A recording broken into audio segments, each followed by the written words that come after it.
음, 안녕하십니까. 지난 시간에 이어 제4차 시강, 제4강 시작하도록 하겠습니다. 이번 시간에는 주택의 인허가 사항을 알아보도록 하겠습니다. 자, 개발행위 허가.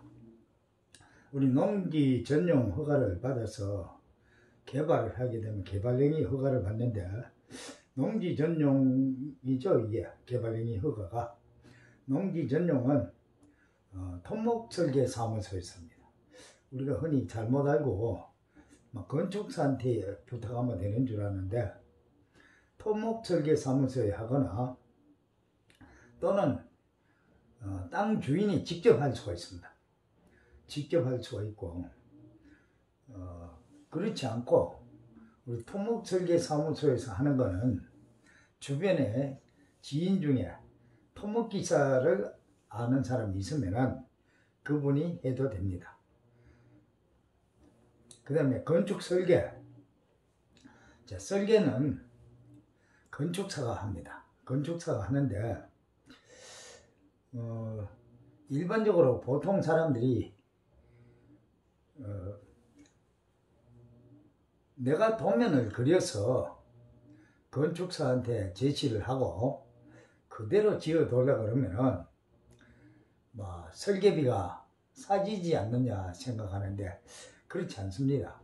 설계만 하는 것이 아니라 인허가 절차를 다 진행합니다. 건축사가. 그 인허가 절차를 진행하는 비용이 포함된 겁니다. 단순히 도면만 그리는 것은 아니라는 겁니다. 그 다음에 건축허가 신청은 건축주 또는 건축사가 할 수도 있는데, 자, 이 부분은 다 건축사가 해야 된다고 보면 됩니다. 왜 그러냐면 이 규정이 개정되기 전에는 서면으로 허가 신청을 우리 신고제 건축은 건축주가 직접 신청하고 했는데, 지금 세움터에서 일괄적으로 하게 되므로 건축사가 해야 합니다. 그 다음에 건축허가는 시도지사 했는데, 건축허가는 시도지사 또는 시장군수가 합니다. 그러니까 21만 평방미터 이상, 21층 이상, 10만 평방미터 이상, 21층 이상 건물은 시도지사가 허가를 해주고, 나머지는 시장군수 또는 선출직 구청장이 있는 구청장이 허가를 해줍니다.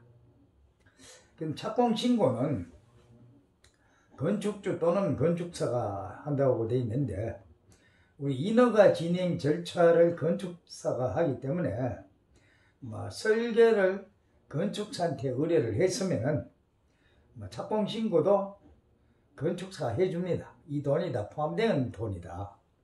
또 나중에 준공받고 나면 준공받을 때 준공서류라든가 준공도 건축사가 해줍니다. 그래서 종전에 신고제 건축은 건축주도 할 수 있고 했는데, 지금은 건축사가 일괄 다 한다, 이렇게 보면 되겠습니다. 그럼 준공 및 사용 허가 신청. 자, 이것도 건축주 또는 건축사 되어 있는데, 건축주로 되어 있는 건 종전에 신고제 건축이고, 지금은 세움터에서 일괄적으로 다 하기 때문에 준공 및 사용 허가 신청은 건축사가 해준다. 우리 설계를 의뢰하고, 어차피 우리가 인허가 절차를 진행하려면 신고제도 건축사한테 부탁을 해야 되기, 의뢰를 해야 되기 때문에 건축사가 여기까지는 다 해준다. 그래서 간혹 가다가 보면은 건축 설계비를, 그게 인허가비가 포함이 되어 있는데 한 번에 다 줘버리고 나면은 건축사가 좀 등한시하니까 건축주가 좀 애가 타서 그런 부분이 있는데, 설계비도 한 번에 다 줄 필요가 없다. 나머지 잔금은 준공을 받고 나서 주면 된다. 그 다음에 건축물의 사용 허가는 우리 준공을 받고 준공 신청을 하고 준공조서를 해서 준공 신청을 하면은 시도지사는 7일 이내 사용 승인을 해주게 되어 있습니다. 요건 법으로 정해져 있기 때문에 건축법을 위반했거나 이런 부분이 나타나서 보완 사항이 생기지 않는 한 7일 이내 준공 승인이 난다. 그 다음에 건축물의 인허가 신청지 구비서류는 이 서류도 대부분 건축사가 다 만드는 겁니다.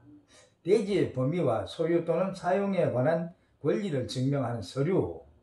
자, 이거는 지적도와 등기부 등본, 토지 대장 등본, 이런 것들이죠. 그 다음에 기본 설계도서는 건축계획서 배치도. 자, 대지 위에서 배치도는 대지 위에서 다음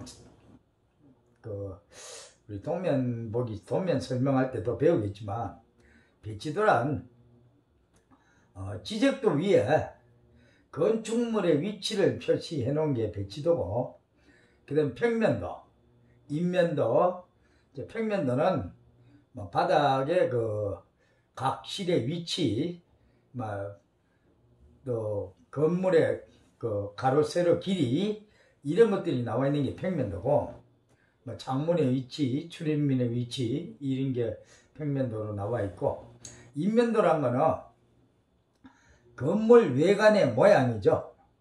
이거는 정면도, 측면도, 배면도, 이렇게 모양을 건축물이 써 있는 모양을 측면에서 본 거, 정면에서 본 거, 후면에서 본 거, 이런 거고, 단면도는 건축물을 수직으로 절단하고 한쪽 옆에서 쳐다본 도면이죠. 단면도. 그 다음에 구조도. 자, 우리가 보통의 내진 설계 대상이 아닌 단독주택은 배치도, 평면도, 인면도, 단면도 요것만 있으면 됩니다. 요것만 있으면 되고, 그 다음에 200평방미터 이상 2층 이상 우리 내진 설계, 의무적으로 내진 설계를 해야 되는 건축물은 구조도, 구조계산서, 또 시방서. 우리 시방서는 단독주택이나 개인공사에는 시방서를 건축사가 만들어주질 않습니다. 만들어주질 않고, 시방서는 꼭 제시하지 않아도 된다. 그 다음에 실내 마감도, 소방설비도, 건축설비도, 토지 굴착 및 옹벽도, 이와 같은 것들이 첨부되고, 광국공사에는 건축사가 시방서, 내역서 이런 거 만드는 돈을 별도로 설계 용역 받을 때 받기 때문에 시방서를 만들어 주는데, 개인 건물은 공사 계약할 때 건물주가 기술자가 아니기 때문에 공사업자에게 시방서, 그러니까 시공 방법을 설명해 놓은 건데, 이거를 제시하라 그래야 돼. 건축물이라 하면 최소한 1억 이상은 다 가는데, 그런 많은 돈을 이 사람이 시공 방법을 어떻게 하는지, 부실공사를 할 건지, 자기 마음대로 어떻게 할 건지, 원칙대로 시방서를 만들어서 시공 방법이 설명해진 대로 할 건지, 이 시방서를 받으면은 아무것도 모르는 건축주도 시방서를 딱 펴놓고 현장에 가서 네가 어떤 방법으로 하겠다고 했는데 그 방법대로 하는가 안 하는가 확인만 하면 되는 겁니다. 그 시방서대로 안 하면 그건 잘못된 거죠. 그 시공 방법을 설명해 놓은 서식을 우리가 시방서라고 합니다. 그 다음에 건축물의 용도 지역별 건폐율과 용적률, 이거를 보면은 우리 전용 주거지역, 전용 주거지역은 건폐율이 50% 이하고 용적률은 100% 이하입니다. 그 다음 제1종 일반 주거지역, 자, 여기는 건폐율이 60% 이하고 용적률은 200% 이하인데, 저층주택, 그러니까 단독주택을 지을 수 있는 자리가 제1종 일반 주거지역입니다. 그 다음에 제2종 일반 주거지역은 건폐율 60%, 용적률은 150에서 250% 이하. 여기는 중고층 주택, 그러니까 뭐 연립주택이라든가 이런 공동주택을 지을 수 있는 자리, 그러니까 중고층 주택을 지을 수 있는 자리. 제3종 일반 주거지역은 건폐율이 50%, 용적률 200에서 300% 이하. 이건 고층 주택, 바로 이게 아파트 지을 수 있는 지역이 제3종 일반 주거지역입니다. 그 다음에 준주거지역은 건폐율이 70% 이하, 용적률은 500% 이하입니다. 바로 이 부분이 주상복합 건물을 지을 수 있는 지역이 준주거지역이다. 준주거지역에 들어설 수 없는 건물은 바로 숙박시설입니다. 숙박시설. 준주거지역은 건폐율이 70% 이하고 용적률은 500% 이하다. 그 다음에 상업지역은 건폐율이 90에서 70% 이하 해놨는데, 우리가 상업지역에는 일반 상업지역은 70% 이하고 중심 상업지역은 90% 이하입니다. 그 다음에 용적률 또한 우리 중심 상업지역은 1500% 이하고 일반 상업지역은 1000% 이하입니다. 상당히 고층을 지을 수도 있죠. 또 대지 면적에 비해서 건축물이 차지하는 면적도 90% 가까이 되니까 굉장히 많이 효율적이죠. 대지 활용률이.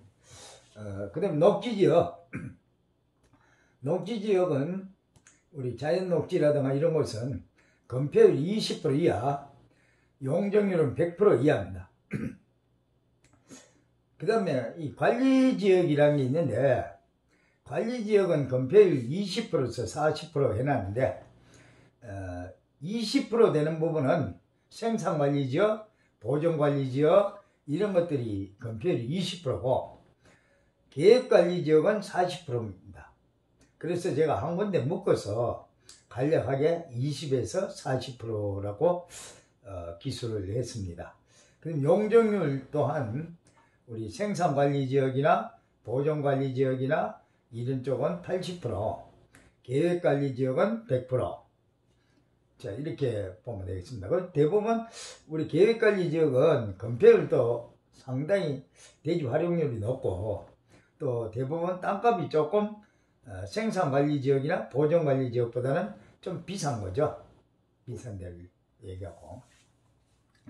그 다음에 건축에 사용하는 우리 용어 중에서 거실. 자, 거실을 하면은 피로티 공간을 제외한 실거주 공간을 거실이라고 합니다. 우리가 거실이라고 하면 단독주택에서 안방, 큰 방, 작은 방, 욕실 있고, 손님을 접대하거나 가족이 한 군데 모여서 회합을 할 수 있는 자리, 이런 자리들이 거실이라고 표현을 하는데, 우리 건축에서 거실이라는 거는 실제로 거주하는 공간, 그러니까 욕실, 큰 방, 작은 방, 이런 것들 전체 다가 거실이라고 합니다. 사람이 실제로 거주하는 공간. 그 다음에 피로티 공간이라고 하는 거는 어떤 걸 갖다가 우리가 피로티 공간이라 하면은 잠깐 제가 칠판을 한번 보도록 하겠습니다.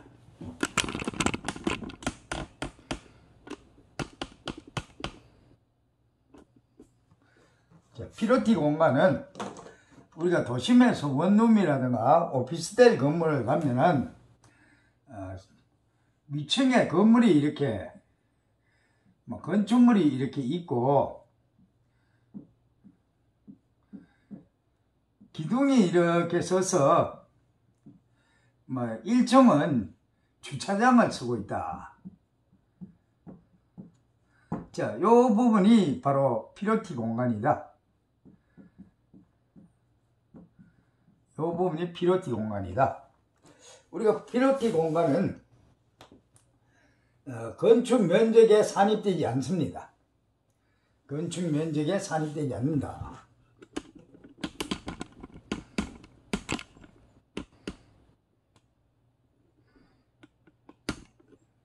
다시 화면을 보고, 건폐율은 1층 거실 바닥 면적, 그러니까 1층 바닥 면적, 사람이 실제로 거주하면서 사용하는 모든 공간은 거실이라고 보면 됩니다. 만약에 피로티 공간이 있는 건물 같으면은 바로 그 주차장 위에 층이겠죠. 위에 층이 거실 바닥 면적이다. 용적률은 지하층 및 1층 70% 이상을 주차 전용 공간으로 사용하는 피로티 공간을 제외한 각 층의 거실 면적의 합계다. 자, 우리 앞에서 배운 것 같이 용적률에는 지하층의 면적은 제외된다 그렇습니다. 연면적에는 지하층의 면적이 들어가고 용적률에는 지하층의 면적은 제외된다. 그 다음에 1층을 피로티 공간도 무슨 매점을 한다든가 이런 걸 하면은 건축 면적에 다 잡힙니다. 1층의 그 30%를 관리실로 사용하고 70%를 주차 전용 공간으로 사용하는 피로티 공간이라면은 그 1층에 있는 피로티 공간 전체는 건축 면적에서 제외된다. 그 70% 이상을 주차 전용 공간으로 무조건 사용해야 건축 면적에서 제외된다. 그 다음에 이번에는 전원주택의 종류를 갖다가 한번 알아보도록 하겠습니다. 전원주택의 종류는 첫 번째 한옥이 있겠죠. 한옥. 뭐 요즘은 계량 한옥이라고 해서 전원주택으로도 많이 사용하고 또 상업시설, 영업집으로도 많이 사용합니다. 뭐 수도권 저 경기도 이천 저쪽으로 가면 굉장히 많이 씁니다. 한옥으로 된 뭐 한식집이라든가 뭐 이런 것들이 상당히 많습니다. 그럼 한옥은 어떠냐? 조상의 얼과 지혜가 담긴 건축물로서 자연과 조화되고 공간 배치가 자유롭고 단열이 잘 되며 내구성이 좋아 건축물 수명이 길다. 화재에 취약한 단점은 있다. 그런데 최근에 와서는 우리 방염 도료가 잘 발달이 돼 있어서 화재를 인위적으로 불을 내지 않으면은 불에 타지 않습니다. 그 다음에 한옥이야말로 굉장히 과학적이고 그 조상의 얼이 담긴 건축물이죠. 또 그 당시에 그 한옥은 도편수라는 사람들이 지었는데, 도목수죠. 도편수라는 사람들이 지었는데, 우리 궁궐이나 사찰 이런 거 짓는 한옥 목수, 그 도목수는 막 정삼품 배설 같은 대우를 해줬습니다. 그래서 목수는 양반이라는 소리가 있죠. 예로부터 내려오는 소리가. 그 왜 그렇게 대우를 받았냐면 당시에는 문맹자들이 더 많고 이런 시대에 이 궁궐이나 뭐 사찰 이런 걸 짓는 도편수는 방정치, 구조 역학 이런 것들을 다 알 수 있었습니다. 그 다음에 치수, 계산 이거를 다 알 수 있는 사람들이 도편수였습니다. 그러니까 당대의 석학이라고 보죠. 당대의 석학. 오늘날 와서 목공 부분이 목수하시는 분들이 대우가 땅바닥으로 추락을 했죠. 제가 해외에 있을 때 보면은 터키라든가 이런 나라 망해도 카펜터 포맨 목수 반장 정도 되면은 그 BMW 에이스 정도 타고 다니는 굉장한 예우를 받고 있습니다. 그럼 한국에는 왜 그러냐? 한국에는 현장에 며칠 가서 보고 못주머니 한 개 사서 인력 사무실에 목수 일을 할 줄 알고 나간다 그러면 10년 된 사람이나 1년 된 사람이나 일당을 인력 사무소에서 똑같이 받아주는, 그러니까 아이도 한 그릇 어른도 한 그릇 공산주의화를 시켜놨어요. 그렇게 해서 굳이 특별한 기술을 안 배워도 돈을 똑같이 받는데 무슨 기술의 발전이 있겠습니까? 그래서 목공들이 대우를 못 받죠. 서구 쪽으로 가면 미국 같은 나라도 우리 직업훈련의 목공 과정이 기간이 약 3년씩 이렇게 되니까 전문 기술자를 배출하고 카펜터가 임금이 굉장히 비쌉니다. 그렇게 하다 보니까 미국 같은 데 그 농부들이 목공을 불러다가 집을 줄 그런 형편이 안 돼요. 그러다 보니까 자기들이 나무를 뚝뚝 잘라서 망치 들고 직접 못을 박아서 짓는 것이 바로 서구식 목조주택입니다. 그래서 최근에 와서 우리나라도 전원주택에는 서구식 목조주택이 굉장히 많습니다. 이 서구식 목조주택은 목재는 중량에 비해 인장 강도가 좋아 내구성이 좋고 콘크리트 건물보다 건축 수명이 길고 공간 배치가 자유롭고 화재시 유독가스가 적어 콘크리트 건물보다 인명피해가 적다. 모든 화재시의 인명피해는 유독가스에서 나옵니다. 우리 목구조가 불이 붙어서 타게 되면 전체적으로 다 타기 때문에 외부에서 산소 공급이 원활하기 때문에 불완전 연소가 되지 않습니다. 그래서 유독가스가 거의 없습니다. 우리 콘크리트 건물은 사방이 꽉 막힌 데다가 내부에 불이 붙게 되면 우리 내장재가 전부 유독가스를 배출하는 그런 자재들입니다. 심지어 장판은 PVC 재질이고 우리가 인테리어 필름 붙는 재료들도 전부 유독가스를 많이 발생시키는 그런 자재들이죠. 그래서 목구조가 콘크리트 건물보다 인명피해가 적습니다. 적고, 그 다음에 공간 배치가 자유롭다는 거는 우리가 지금 목조주택을 지을 수 있는 구조재는 다 해외에서 수입이 됩니다. 우리나라에 수입되는 재료는 카나다, 브라질, 유럽, 전에는 러시아 쪽에서도 많이 들어왔는데 최근에는 러시아 쪽에는 잘 안 들어옵니다. 그리고 최근에는 베트남에서도 들어오고 있습니다. 나무가.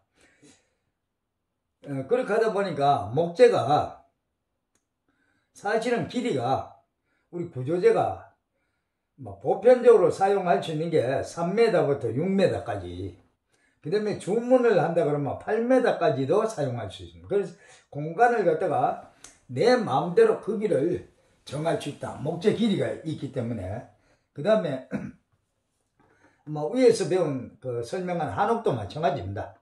한옥도 공간 배치가 자유롭다 그랬는데 예전에 우리 농촌 지역에 가면은 방이 8자 방, 12자 방, 굉장히 방이 작았는데 왜 그랬나 하면은 목재가 긴 것이 없었습니다. 일제강점기를 거치면서 일본이 우리나라 목재를 수탈해 가기 위해서 중앙선 철로를 갖다 놓고 저 영주, 춘향, 봉화 이런 쪽에 목재를 매다가 중앙선 철로를 이용해서 일본으로 다 가져갔습니다.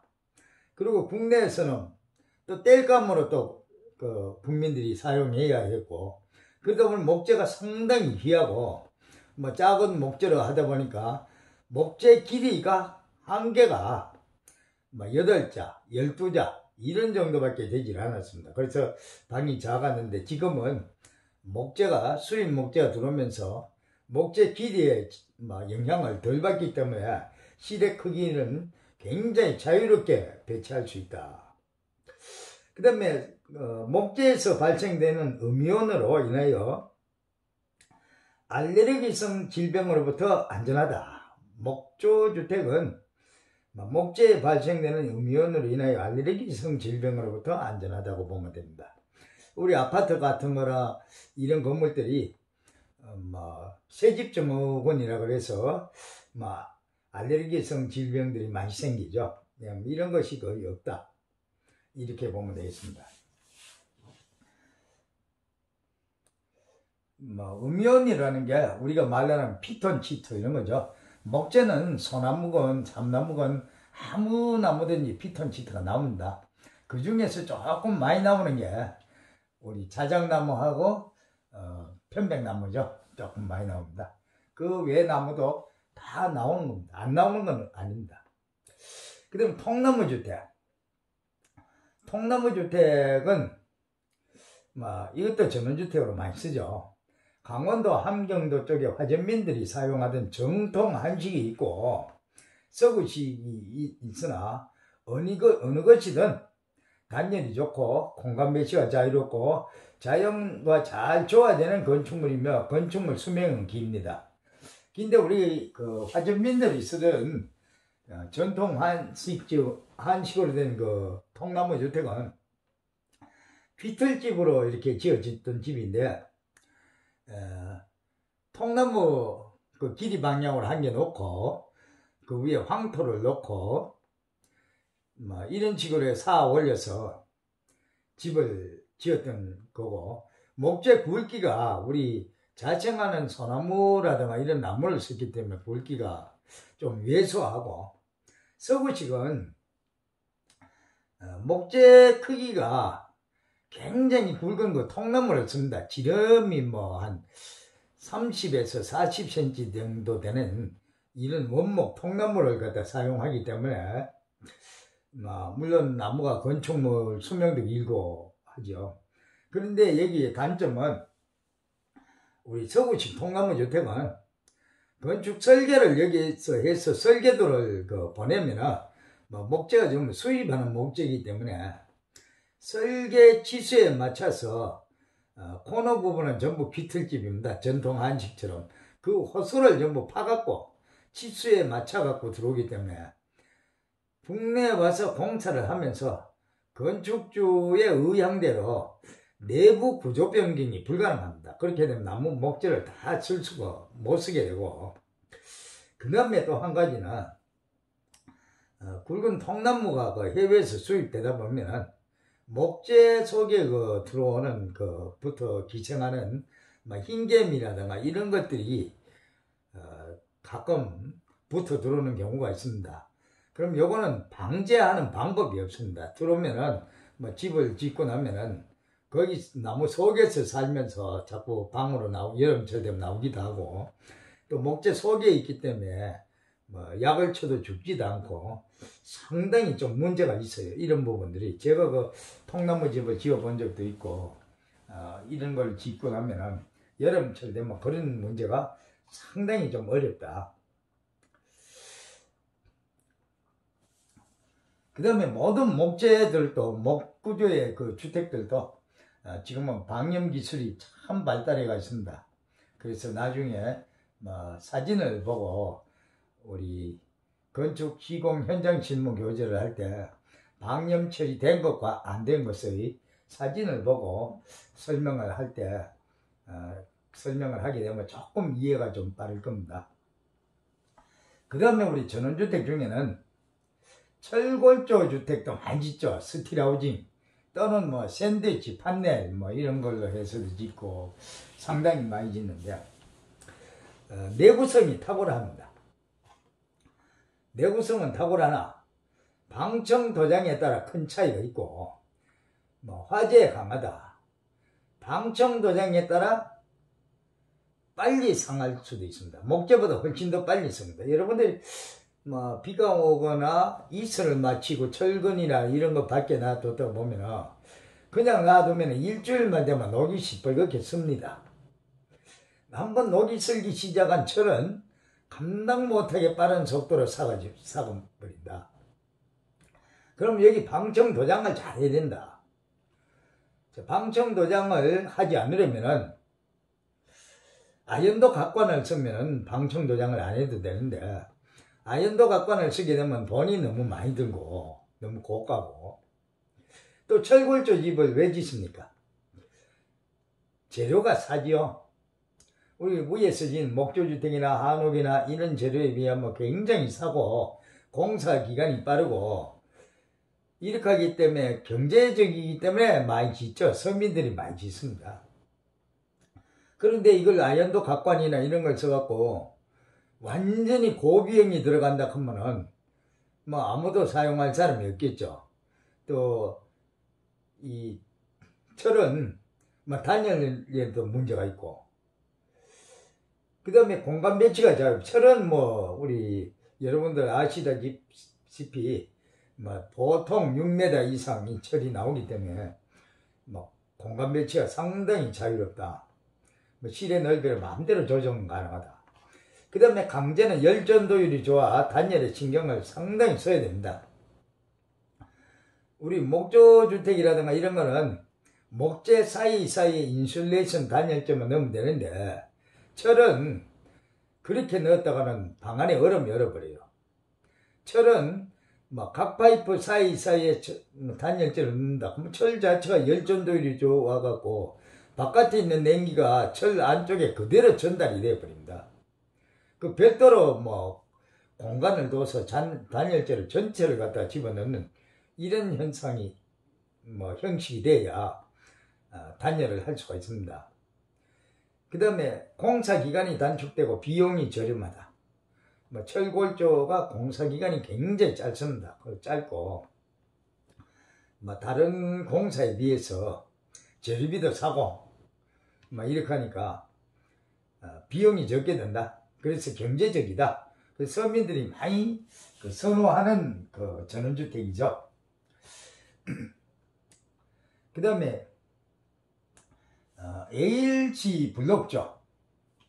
ALC 블록조. 자, 우리 현장 실무 교재로 공부를 할 때 ALC 블록 사진을 보기로 하고, 오늘은 여기서 설명만 하고 넘어가겠습니다. ALC 블록은 시멘트 블록과 달리 크기가 우리 400에서 600, 그러니까 높이가 400, 세로 방향의 길이가 600, 이와 같은 크기로 나오기 때문에 상당히 작업 속도가 일반 시멘트 벽돌이나 블록보다 쌓는 속도가 빠릅니다. 일단 크기 때문에 잠깐 칠판을 한번 보겠습니다.